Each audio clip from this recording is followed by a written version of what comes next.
The lavender envelope. When Laura received a lavender-colored envelope with no return address, she thought it was a mistake. But inside was a single sentence, and a photo that shattered her marriage. What followed was a quiet investigation, a trail of secrets, and a choice that would change everything. Laura had never received anonymous mail before, so when the lavender-colored envelope arrived on a rainy Wednesday afternoon, she assumed it was junk. No return address, just her full name, printed in typewriter font. Inside, one old photograph. A man, unmistakably her husband Grant, standing on a beach she didn't recognize, holding a child. And a single line typed on the back, "Ask him about July 19th, 2014. Her hands shook, her mind spun. 2014, that was the year Grant claimed to be on a solo hiking trip through Oregon. She waited until dinner. Grant laughed like usual, told her about a plumbing client who kept 10 cats, ate his chicken, kissed her cheek, said goodnight. She didn't ask, not yet. The next morning, she called in sick to work. She took the photo to a print shop and had it scanned. Enhanced.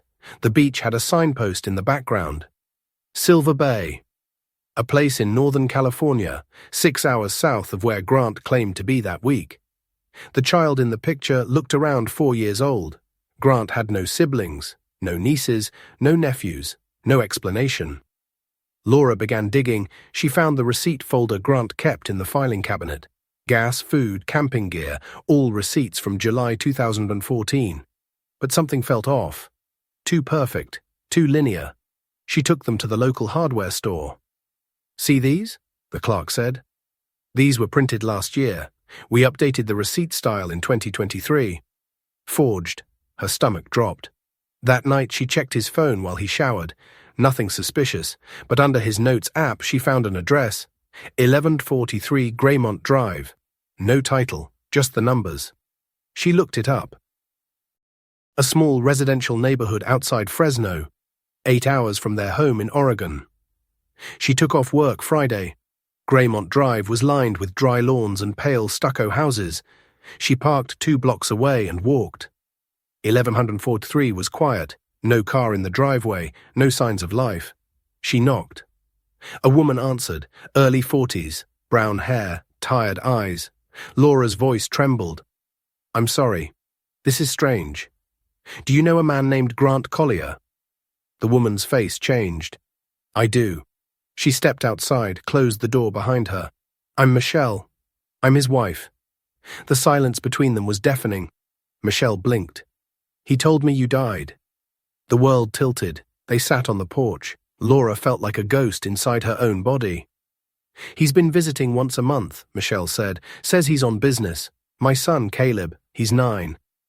Laura didn't ask. She knew. The boy, the picture, the lie. Michelle brought out another photo, Caleb and Grant building a sandcastle. Grant laughing, sunglasses pushed up in his hair. "He's a good dad," Michelle said, "but a terrible man." Laura nodded, then left. Back home, she didn't scream. She waited. Grant came home late, gave an excuse about traffic, ate leftovers, told a joke, and then she laid the photo on the table. He froze. "I can explain," he said. "No," Laura said, "you really can't." The days that followed were quiet. She hired a lawyer, filed papers. Grant tried to write letters, left voicemails, promised honesty now, if she'd give him a second chance. But trust, once broken, doesn't grow back. Months later, Laura sat on a bench at Silver Bay. She watched Caleb play in the distance, Michelle sipping iced tea. The boy didn't know who she was. She didn't tell him. Not yet. But she watched, and somewhere inside, the ashes of her past began to settle, not into peace, but into clarity. Some betrayals don't happen in the dark. They happen in daylight, in silence, in forged receipts and missing weekends. But truth, even when late, is still truth. The following week, Laura drove to a therapist's office 3 towns over. She didn't want to talk at first, not about Grant, not about Michelle, not even about the boy. But the quiet of the room cracked something inside her, a kind of numbness. "I thought we were solid," she finally said. "I thought I was enough." The therapist, an older man with kind eyes, didn't offer clichés. He just nodded. Grief, he said softly, isn't only for death. It comes when something we believed in dies too. Laura started keeping a journal. Each morning she wrote down one truth. Some were simple. I am still breathing. Others were harder. He didn't love me the way I loved him. Some were brutal. I ignored signs. By autumn, she had filled 2 notebooks. Grant tried one last time. He stood outside the library where she worked, holding a bouquet of daisies, her favorite. I just want to talk, he said. She walked past him, not from anger, but because nothing he could say would undo the weight of that envelope. One rainy Sunday, Michelle called. Caleb asked about you, she said. He found the photo, the one from the porch. Laura paused. What did you tell him? I told him you were someone important. Laura exhaled. I'd like to meet him someday, she said. Then let's make that happen. They met at a park, neutral ground.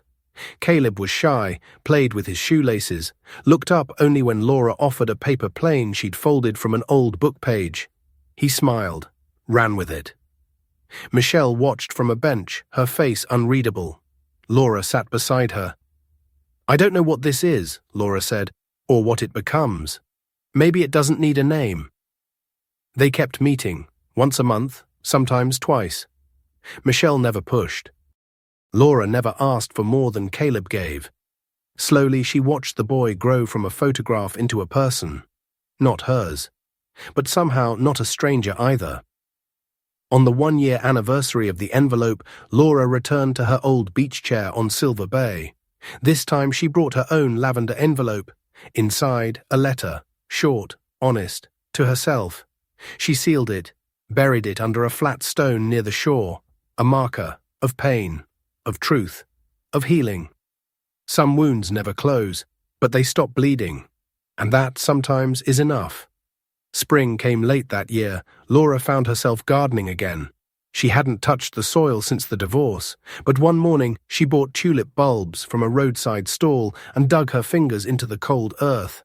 As she planted, she realized she wasn't thinking about Grant. Not in anger, not in grief. Just not at all. It startled her. At the community center, Laura signed up for a creative writing course. The first assignment was simple. Tell a story you haven't told before. She wrote about the envelope, changed the names, the places, left out the boy. When she read it aloud, the room was silent. Someone at the back whispered, "That gave me chills." It was the first time her pain became something else. Art. In July, Michelle invited Laura to Caleb's 10th birthday. She almost didn't go, but when she walked through the backyard gate and saw the boy's face light up, she knew she'd made the right decision. They played frisbee, ate too sweet cake. Caleb told her a joke about aliens and spaghetti. At the end, he hugged her. Not as a stranger, not as a mother, just as someone who had stayed. One night, Laura got a letter from Grant. She almost threw it away, but curiosity won. It was short. I hope you're doing well. I don't expect forgiveness. But I want you to know, I think about you every day, not out of guilt, out of gratitude. You were the best part of me. She folded it carefully, placed it in the back of her journal. Didn't reply. In September, Laura returned to Silver Bay, this time with Caleb. He ran along the shore, picked up shells, laughed at the waves. Michelle watched from a blanket, her hand shading her eyes. Laura stood ankle-deep in the surf, remembering the woman she used to be, the one who waited for someone who never really came home. That woman was gone now. In her place stood someone different. Not healed, but healing. Not whole, but open. And beneath her towel, tucked into her bag, was a new lavender envelope, this one blank inside. Because not every ending needs words. Some just need peace.